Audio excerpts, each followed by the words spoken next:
Le Grand Matin Sud Radio, 7h-9h, Jean-Jacques Bourdin. On en parle. Je vous rappelle que je reçois Louis Boyard, le député LFI du Val-de-Marne, entre 8h30 et 9h. On en parle avec vous, Benjamin Glaise, en commission à l'Assemblée nationale. Et je vais en parler à Louis Boyard, évidemment. Un député RN s'est trompé de texte, écoutez bien parce que c'est quand même... et a défendu un amendement de la France Insoumise. Bah oui, c'est plutôt cocasse. Ça, c'est quand même... On voit le niveau de travail des députés parfois. Coup de fatigue. La scène s'est déroulée effectivement en commission des finances. Mercredi, Christian Girard, élu des Alpes de Haute-Provence, pensait défendre une proposition à lui. Sauf qu'à la place, effectivement, il s'est mis à lire sans broncher l'exposé d'un amendement LFI. Avec cet amendement, les députés du groupe parlementaire LFI-NFP demandent l'augmentation des crédits alloués à l'Office français de la biodiversité. Ces crédits supplémentaires pourront notamment contribuer au financement de TPT supplémentaires. Vous l'avez entendu, et il dit voilà, les députés LFI, NFP demandent sauf que le problème c'est qu'il est député RN, il ne se rend à aucun moment compte qu'il n'y passe son texte, mais qu'il lit un amendement, l'exposé d'un amendement LFI. Moment de flottement, vous l'imaginez dans la salle. Le président de la commission des finances, l'insoumis Éric Coquerel, a donc tenté de comprendre. Excusez-moi, monsieur Girard, mais j'ai pas très bien compris. C'est vous réagissez à l'amendement ? Vous présentez un autre amendement ? Excusez-moi, c'est juste que je comprenne. Non, absolument pas. C'est bien sûr le 546. Bah oui, c'est bien sûr le 546. Alors qu'est-ce qui va se passer ? Il va continuer la lecture de ce texte. Les députés LFI-NP proposent de créer 50 postes pour les missions de police de l'eau, notamment relatives à la surveillance qualitative et au respect du partage des usages de l'eau au sein de l'OFB. Lecture très sérieuse, de bout en bout, donc de cet exposé, l'amendement insoumis. Ça va durer pratiquement 2 minutes. Il va aller à son terme. Réaction ensuite un peu amusée de la députée insoumise, en l'occurrence, véritablement LFI, Claire Lejeune. Oui, pardon, je voudrais juste clarifier. Du coup, notre collègue vient de lire l'exposé des motifs de mon amendement. Donc je le remercie d'avoir défendu mon amendement. Mais c'est bien un amendement de la LFI. Pardon. C'était peut-être un soutien, je ne sais pas. C'était peut-être un soutien. En tout cas, ça n'a pas suffi puisque l'amendement a été rejeté. Si j'ai bien compris, il a défendu un amendement qu'il a rejeté. Oui, et c'est ça. Ça, c'est ça. Alors ? Mais il s'est réveillé dans l'intervalle. Oui, il tente la tâche première satisfaction, il sait lire. 2, il comprend pas forcément ce qu'il lit. Et 3, on peut s'interroger, est-ce qu'il a des troubles de personnalité ? C'est-à-dire qu'au fond, il est au RN, mais au fond de lui-même, il a peut-être envie d'être, je sais pas, à gauche, être siégé sur les rangs de LFI. Je pense que si j'étais, je dis ça avec humour, du côté de la gauche, je m'interrogerais, j'essaierais peut-être de le séduire définitivement.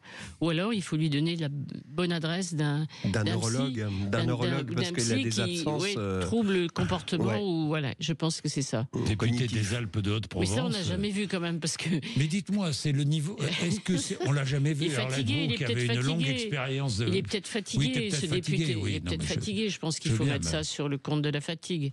Et en tout cas, ce qu'il faut saluer pour une fois, c'est vraiment le calme absolu des représentants effectivement insoumis, aussi bien Éric Coquerel, mais on sait qu'il est calme que la députée qui devait elle-même défendre cet amendement et qui s'étonne avant de rire de ce qui se passe et de la scène à laquelle elle vient d'assister. Pour une fois qu'ils sont calmes. Ils sont calmes, ils sont très calmes. Voilà. Oui.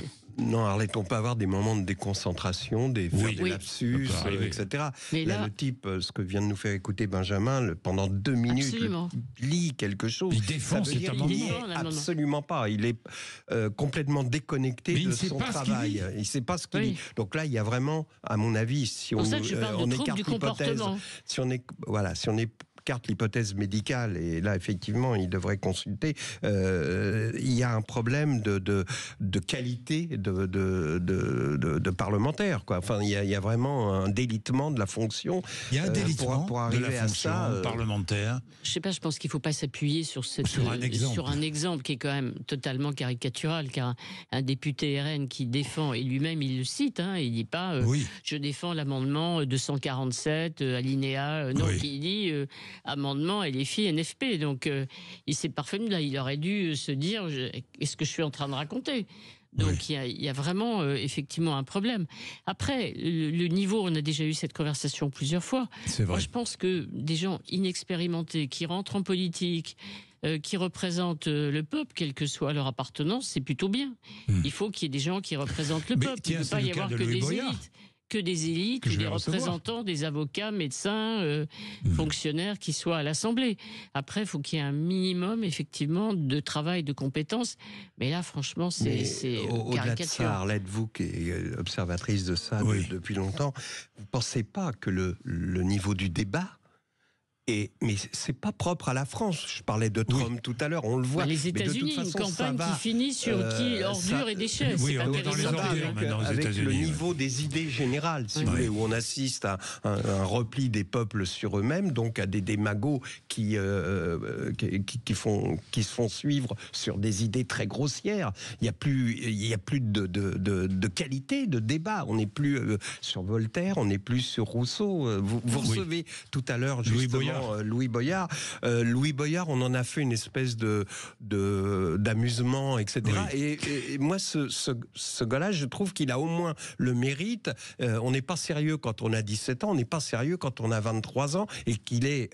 le gars a dit, oui, j'ai un peu dealé pour payer mes études, on s'est foutu de lui, il est député à 23 ans, c'est pas rien, et il défend en tout cas avec conviction, peut-être nous décevra-t-il, peut-être est-ce l'effet de la jeunesse, mais en tout cas sur ce qu'il fait, il défend ses idées avec conviction par rapport à ce qu'on vient d'écouter là, de ce député qui s'en tape complètement par rapport à ce qu'on voit quelquefois à l'Assemblée nationale. Je dis que ça mérite au moins autre chose que ces moqueries sur son âge et son nous allons écouter Louis Boyard. J'ai plein de questions à lui poser. Vous savez qu'il veut boycotter le match de foot France-Israël qui aura lieu le 14 novembre au Stade de France. Il appelle au boycott, il va nous expliquer. Il est avec nous 8h30, 9h, juste après les titres de Laurie Leclerc. Laurie, les titres de l'actualité.